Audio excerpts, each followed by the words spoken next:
We literally started from the dump because the first set of dumbbells that I used, I went to the tip, got those dumbbells from the tip, grabbed a can of paint, spray painted those dumbbells. Discipline. What does discipline mean for you, and how would you define discipline? So discipline for me simply means doing the thing that you said you would do long after the mood in which you said it had disappeared. And so it's about being consistent enough to get to where you want to get to. Wave Beats Music.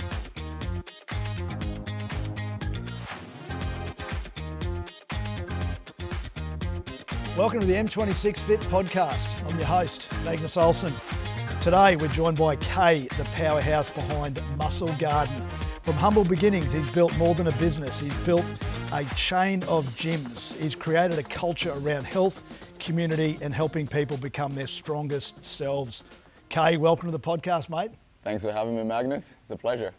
Now, mate, you're built like a bodybuilder, and yet you can run a marathon in just over 3 hours. Mate, tell us about how your fitness journey started, and did it start with the weights or did it start with the running? Well, Magnus, I was born in Africa. So growing up in Africa, going to schools that were kilometers away from where you lived, at some point in time, running to and from school was built into your daily routine. So I would say running came first, just from having to jog to school and things like that. But somewhere along the way, I think it was middle school or something like that, I had a mate, and in his backyard, we just built these weights, right? We used cement and sand and just got some metal pipes and put them in there. Most of the time, we didn't know what it actually weighed. We just lifted because it was resistance. And so that's how it started. That was my introduction to weightlifting. I love it, absolutely love it. Now, I wanted to find out a little bit more about your backstory. So you came to Australia as a refugee, and a lot of people say, oh, they started from nothing, but you really did start from nothing. What did nothing look like for you, and what was it like for you coming over to Australia? Mate, it was quite a journey. Let's go back to what nothing looks like, right? I landed in Australia May 14, 2009. I spent 9 hours at Brisbane Airport without food because I didn't have money to buy anything, right? I couldn't even afford the $2 from the international terminal to the domestic terminal on the air train. And so I remember that vividly because the security guy had to say, oh, you're new to the country, all right, no worries, go ahead and get on through. I go to Mackay, the lady who helped me get here, a pensioner, all right? My first shower in Australia was done with shampoo because it wasn't payday yet. Centrelink hadn't paid this lady, so we didn't have money for her to buy groceries and have bath soap and things like that. So nothing with the business basically started with me training clients in parks around Mackay. And the more I think about it now, it's like, we literally started from the dump because the first set of dumbbells that I used, I went to the tip, got those dumbbells from the tip, grabbed a can of paint, spray painted those dumbbells, went to the tire shop, grabbed an old tire to use to flip for tire flips, went to the sports shop, got some boxing gloves and some skipping ropes. That's how I started, from nothing, and here we are today. Wow. Mate, what about some of the challenges? Because that was obviously from nothing. It's been a fair journey to where you are today. What have you seen to be the biggest challenge, and what did you do to try and overcome those challenges? Mate, I think the challenges started from way back. Growing up in refugee camps, you're surrounded by hopelessness and helplessness. So all of that shaped who I became when I moved here. And so the way I saw challenges in business was already different to what I've been used to. And this was an opportunity for me to thrive. So whatever I faced in business, but I'll tell you, having to shut the gyms during COVID, that was very challenging, But when I first started, it was all exciting, I got a business, I got to do the thing that I love, and it was all exciting. But the first real challenge happened when I became a dad, all right? So now, as a personal trainer, I was trading hours for dollars, right? And so it's like the time I spent at the gym meant time away from my family. The time I spent at home meant time away from doing what was paying the bills. So that was a real challenge. Yeah. And so how we got over that was to find a way around it. People like you and myself, we're wired in a way that we see challenges differently to how most of the population see it. So if this is challenging right now, how can I get around it? Yeah. And that's how we got to where we are today, getting through one challenge, one step at a time. Yeah. Speaking of challenges, do you think that, because I think a lot of with challenges, that's discomfort that we have to face and we have to go through. Do you think a lot of people nowadays are actually avoiding some of those challenges? And they're the exact things, because overcoming challenges, that's how we grow and that's how we become who we become. So do you think that's a problem with a bit of society at the moment? 100%. And one of the things that I truly believe is that we are products of our environment. We are products of our upbringing. And so somebody like myself growing up in a very challenging environment, you learn to build resilience right away. If you grow up in an environment that is very comfortable, that's what you become, that's what you know. And that's what it is today. And so our society today, we're having people getting to the point where they meet challenges and they don't know how to navigate through that because their whole life, they've had the comfort. Mom and dad sheltering them. We have some parents that are the snowplow parents, clear the path for the child. And then some parents are helicopter parent, hover and over to make sure everything's okay. So these kids are growing up today not knowing how to navigate the world that we live in, which is very challenging. If I had to describe life in one word, it would be challenge. And it's about how we get through those challenges to get to where we want to be. Yeah. How many kids have you got now? I got 4 kids. You've got 4 kids. I was lucky to meet the youngest just recently. And so how old's the oldest? The oldest is 10 years old. So between 10 and the youngest is? 4.5 months old. Yeah. So that's a challenge in itself. Raising kids and running a business. So you spoke about comfort zone, and one thing I think everybody's looking for today is a hack, right? Everybody wants a perfect physique, everybody wants to be fit, but a lot of people don't want to put in the work. Are there any hacks? Have you found any hacks? Unfortunately, I haven't. There is no, mate, I believe the only place in the world where success comes before work, it's in the dictionary. You cannot become successful without doing the work. We have to do the work. I know there's so many things out there today, fads, trends, and the quick fixes and things like that. You're not going to get there without doing the work. No sustainable results come from not doing the work. So no hacks. I'm glad I haven't missed anything, because it's something that I think about quite often, because there's people out there and you can inherit something, you can get given something, but fitness to me, it's one of those things that the only way you get fit is by doing the work. Yeah, you can pay a personal trainer, you can pay someone to cook your meals, but if you don't do the work, then you're not going to get fit. No, you're not. Absolutely not. You have to sweat for yourself. As far as the modern day fitness industry goes, what do you think the influence social media is having on it for people? I think it's having a wrong influence on a lot of people, right? There is the fake culture of it all, and that's what it is. It's social media influencer skewing the narrative. Everybody's out there trying to drive a certain narrative, sell a certain product, sell something out there. And so we find people looking up to these influencers thinking that that's reality. But in actual fact, that's not true. Back to the point we're making before, you have to do the work. And long-lasting results take time. What about sustainability? That's something that I talk a lot about, and it's something that I'm a big believer in. As you know, we discussed it a bit earlier. The 26 minutes is my philosophy that you do every day. But being able to have transformation that is sustainable, what are the keys to that? It's about understanding that where you are today took time. And for you to get to where you want to be, it's also going to take time, okay? I think sustainable results will take time. Quick fix result will come quick, but it'll go back just as fast as they came in. And so it's about understanding that, look, big things come in small packages, and that goes both ways, both in good habits and in bad habits. And so, say for example, if we're at a state right now that we don't want, that did not happen overnight. That took time. And so to get to the state that we want to get to, we need to have that understanding that it's going to take time, and it's just a shift in the right mindset. Mindset, that's a bit of a buzzword around at the moment. What are your tips around that you try and have for your clients, and what do you do personally from a mindset perspective? I'm glad you asked that question, because one of the things that I like people to understand when it comes to mindset, like you said, it is a buzzword. Everyone's using mindset. It's about breaking it down. What is mindset? So mindset basically is our belief system, the things we believe, the stories we tell ourselves that have become a part of our lives.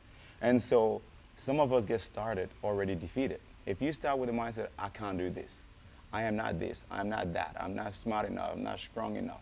You're already defeating yourself. So it's about getting back to the drawing board and adopting the mindset that is going to enable us to achieve the things that we want to achieve. I'm not there yet, but with effort, I can get there. I can't do this thing yet, but with effort, I can get there. I don't know this. Let me find somebody who can help me get to what I need to know. And so when we adopt this growth mindset and change the stories we've told ourselves over and over for years, that's how we shift the needle in our favor. Mate, that's very, very well said. What about the mind-body connection? Do you believe in that, and how powerful is it? It's powerful. If your body is not right, your mind suffers. If your mind is not right, your body suffers. So it's about taking conscious steps and efforts to fill those cups. Yeah. Making sure your body is right and your mind is right. And there are things to do to get that happen. Exercise is not just the one cup that fills everything. What about spiritual fitness? That's something that I'd speak about a lot, a little bit of that inner, knowing that inner purpose. What does spiritual fitness mean for you? Spiritual fitness. Can you elaborate on that for me, please? Faith, belief.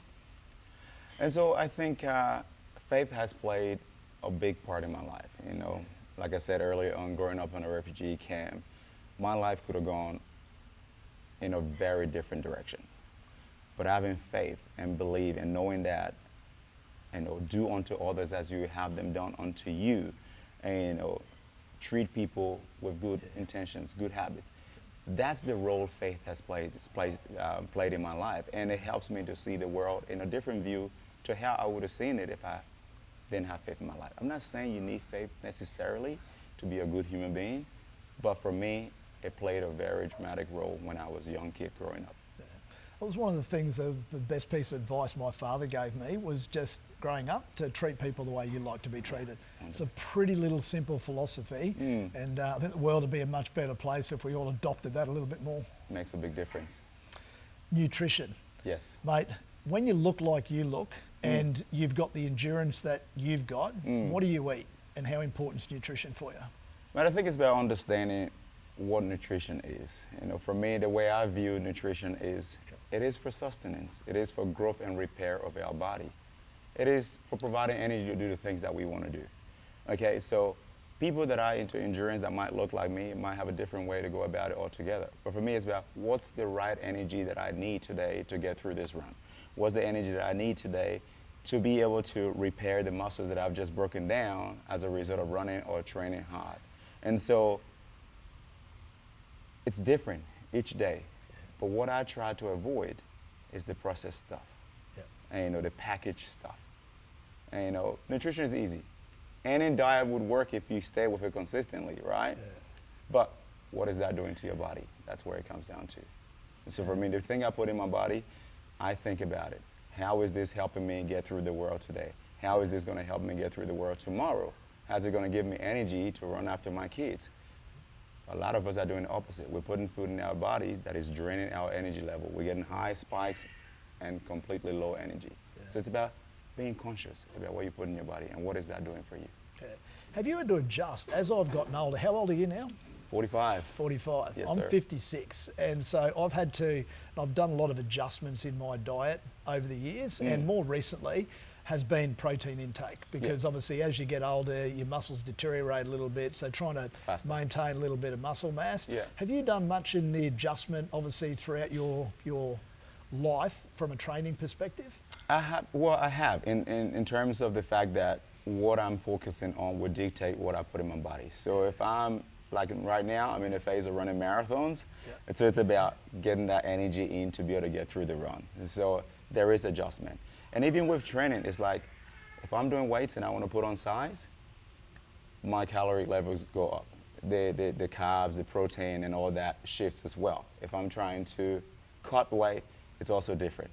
Cutting weight, mind you, I don't do the whole bulking thing. I might look like a bodybuilder. I've never stepped into a bodybuilding stage before to compete, so that's not my area. What about balance? Because that's another big buzzword at the moment. People are talking about that whole balancing work and balancing life. And one thing I've realised is that sometimes you need a period of obsession for whatever reason. And what's your thoughts and beliefs and philosophies around balance? But I think the people that are looking for a 50-50 work-life balance unfortunately, are those who haven't really found that thing, that purpose-driven thing that they get excited about, that wakes them up at 3:30, 4 a.m. in the morning. Because if you are really passionate about what you do, you don't dream about doing it 50% of the time. So like you said, there are periods of obsession, all right? So there are times where I go 80% into my work and everything else gets 20%. But then there's also times where other things get 80% and work is 20%. And so for me, balance is understanding what requires the majority of my attention right now. So it's about shifting priorities, shifting what's important, what's more demanding of me right now, and how is that taking me forward. Okay, so it's about not so much about, balance, 50-50 and that. No, if this thing needs 80% right now, that's what we're gonna do because that's what's gonna shift the needle in our favor to be able to enjoy the 80% later on. So that's my view on that. I heard a good one this morning. So like you said, we've got that whole work-life balance. The one I heard was work-life fusion. So you end up fusing the two things together. So it might be that you're up at 6 in the morning, smash out a few emails, so you've got to be able to go and drop your kids at school. So I thought that was a good one. And a big one that I've struggled with is balancing complacency and contentment. So discipline. What does discipline mean for you, and how would you define discipline? So discipline for me simply means doing the thing that you said you would do long after the mood in which you said it had disappeared. And so it's about being consistent enough to get to where you want to get to. A lot of us play lip service to the things that we said we want in life. I want this, I want to be able to achieve that, but we're not disciplined enough to get there. And discipline is where the rubber hits the road. Yeah. That's where you have to do the work. That's where you have to grind. That's where you have to find ways beyond what you know. Okay, this is where you know. You will get to that point where you get stuck. What do you do then? That's where discipline comes in. Because you don't stop until you get to that thing that you say you want to achieve. Yeah. So you're not able to experience success without a degree of discipline? No, absolutely not. Yeah. I think it'll come down to what we define success to be. Yeah. We all may have different level of success, but what I define to be success, you don't get there without discipline. Yeah. No, well put. How many marathons have you run this year? This year I've done 3 already, 3 or 4? Okay, let me go back. So I've done the Gold Coast Marathon. I've done, sorry, I'm having a mind blank. This year alone I've done Gold Coast. I've done Berlin. Wow. There is another one. I've done Sydney. Yeah. And then I got one more in a week's time, so in Queenstown. So sorry, it will be 4 marathons by the end of the year. Do you mind just sharing, what's your training regime look like leading up to a marathon? And so lately I've had to scale back my training to just 3 days of running per week. And the reason for that is last couple of years I experienced injury, and I had a stress fracture in my tibia, and then following that I had a meniscus tear. So it's like coming back from that, it's been a bit of an adjustment, so going back to 3 runs a week just to get through the runs without further injuring myself. So yeah. You've run marathons, you've built gyms, you've created a community and also an amazing family. What's next? What drives you, and what does legacy mean for you? Okay. So I guess big question. It's a natural human thing to always look forward to that next thing. And so when I think about that question, I don't really have that thing to say, this is what's next for me. I got 4 kids, I run an amazing business that caters for people, everyday people. They love coming to my business, and when I look at what we do in the community and the impact we're having, I am very content, and I am very happy. So say maybe if I open another gym, it might just be an extension of what I already experienced, but it's not necessarily that next thing. And then to the question of legacy, I view it differently. Legacy often is viewed as in terms of what you leave behind when you're gone. Yeah. For me, it's like what I do while I'm here right now. What impact am I making? What difference am I making? I got kids, right? I raise good kids, disciplined kids, resilient kids. That's important. When I'm not here tomorrow, what impact did I make in my community? What difference did I make? Yeah. What service did I give? That's how I see legacy. It's the So- contribution element. Yeah, so real meaningful things that people will remember, Yeah. not just me per se.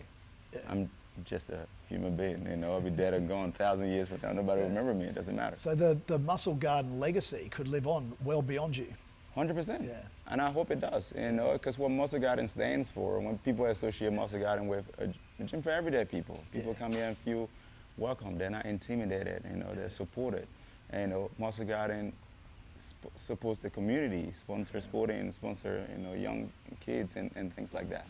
So I hope people continue that on. So when someone walks into your gym, they're feeling a bit maybe overweight, they're unfit, they feel a bit stuck, what's the first step that you give them to do? First thing, let's make you feel comfortable. Yeah. That is very important. Because I tell you what, it's very daunting, it's very scary to walk into a gym. And as we know, your environment will always dictate your performance. And so people come in here, yes, I know you have weight to lose, right? But let's make you like the place. Let's make you enjoy the place. Because if you enjoy coming here, you will come more. Denzel Washington has this quote that I love. He says, if you hang around the barbershop long enough, sooner or later, you're bound to have a haircut. And today I look at my gym members. People, I love it. yeah, people who come to my gym, they've been coming for, say, years, right? 2 years, 3 years. And things that I couldn't see them do before, some of them are only starting to do that now. Losing their weight, doing a box jump, doing a bench up, doing little things that they couldn't do before. So if you hang around the barbershop long enough, if you enjoy coming here, if you build that connection with people that are here, eventually things will start happening. It's amazing, isn't it? It's just doing the reps and doing the reps and Showing doing up. the reps and showing up and showing up and then, yeah, because it does take time. I've heard from a personal trainer that I used to use years ago, and he used to work everything on 6 weeks. Like if you wanted to change something, that you did something consistently and it was like 6 weeks before you'd notice any change. Well, do you have a theory on that? Well, we train through cycles, so Cycles. it differs for a different training regimen. So 6 weeks out on 24 weeks for some people. So maybe for him it's 6 weeks. What I find is 24 weeks work well for me. So you go for 24 weeks and then, you know, have a break and then come back again. Yeah. If you sit back and you reflect on your life, all of your successes and everything that you've been through and all the lessons that you've learned, what do you reckon is there a standout lesson or a piece of advice that you think could add the most value to our listeners? Yeah, mate. I think it's important for people to understand life is not a footy game. All right. Life is not a basketball game, 40 minutes later, 4 quarters, then it's finished. And, you know, life is not as short as we think it is. You still got time. And I know sometimes it's hard to see that when you're going through difficult times and you're going through tough times. And when my gyms were shut during COVID, that's all I could see. And, you know, when I was going through some of the most challenging times in my life, and we all go through that. That's what life is about. It's ups and downs. It's about remembering, yeah, this is tough today, and this is, you know, consuming all of my thought processes right now. But as time goes by, you get over that. So life is long. Let's keep living. It's not the end. Don't make a decision that's going to impact so many people around you. Life is not a 40-minute game. You still got time. Keep going. Yeah. That's great advice. That reminded me of a saying that the sun always shines after a storm. 100%. That is true. Quick fire question time, mate. Are you ready? Let's do it. Morning training or evening training? Get it over and done with first thing in the morning. Let's go. Who influenced you most growing up? I think my parents. Mom especially. Mom was nurturing, caring, and yeah. Do you have a hidden talent that not too many people know about? I can braid cornrows. I can braid my daughter's hair, cornrows. What's the worst advice that you've ever received? Play it safe. What's your go-to workout when you're busy, weights or running? Right now, I would say a 30-minute run over a 30-minute weight session. On a scale of 1 to 10, how important is being consistent with diet and training to achieving your goals? 10, 100%. The most painful race that you've ever done? GC 50, 2022. How many hours do you spend training every week? Try to hit 5 hours. Favorite post-run meal? Turkish roll, Bacon and eggs, avocado on one side, my homemade chili sauce on the other. Who's the greatest athlete in 2025 in your opinion? I'm gonna have to go with Giannis Antetokounmpo. Who's that? It's a basketball player, plays for the Milwaukee Bucks. Beautiful. One song that fires you up every time.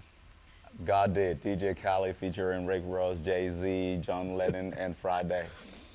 What's the hardest thing about being a business owner? People's expectation of you. Biggest myth in the fitness industry?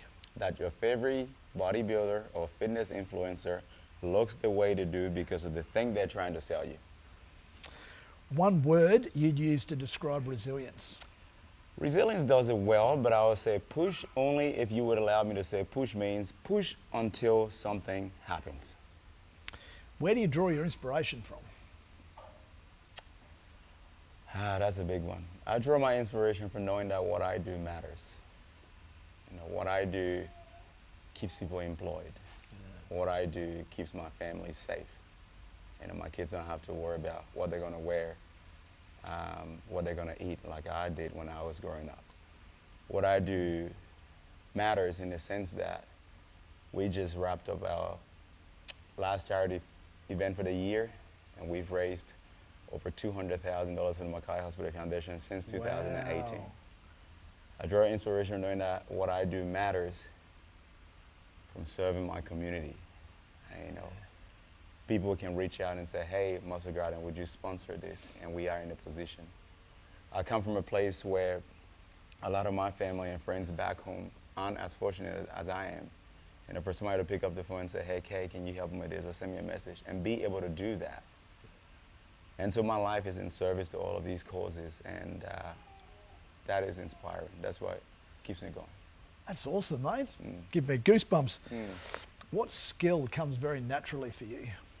The ability to talk to anyone. You know, like people who don't know me think I'm intimidating. So when they get to meet me and first disarm them with my smile, and then they get to know me and they're like, oh, you're a big teddy bear, you know. So. If you could train with any athlete in the world, who would that be? Eliud Kipchoge, the GOAT of marathon running, only because I'm in that space right now. One message you'd want every man listening to this podcast to walk away with? It's not where you are today in life that matters.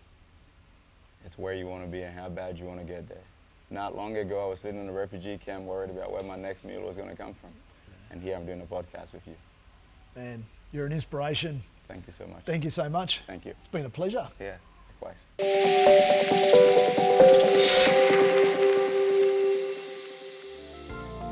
Thanks for tuning in to the M26 Fit podcast. If something landed with you today, share it with a mate, hit subscribe, and keep showing up.